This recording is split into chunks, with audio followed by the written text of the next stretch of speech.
آپ کو بتائیں کہ چین کی قومی عوامی کانگریس کے اجلاس میں شی جن پنگ کو تیسری بار متفقہ طور پر عوامی جمہوریہ چین کا صدر منتخب کر لیا گیا۔ اس حوالے سے ہمارے ساتھ بیجنگ سے موجود ہیں سینئر صحافی شاہد افراز خان۔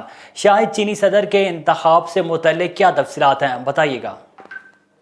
جی، چین کے سیاسی کیلنڈر کی اہم ترین سیاسی سرگرمی 2 اجلاسوں کے دوران صدر شی جن پنگ کو تیسری مرتبہ متفقہ طور پر چین کا صدر منتخب کیا گیا ہے اور چین کی سیاسی تاریخ میں یہ انتہائی اہمیت کا حامل واقعہ ہے۔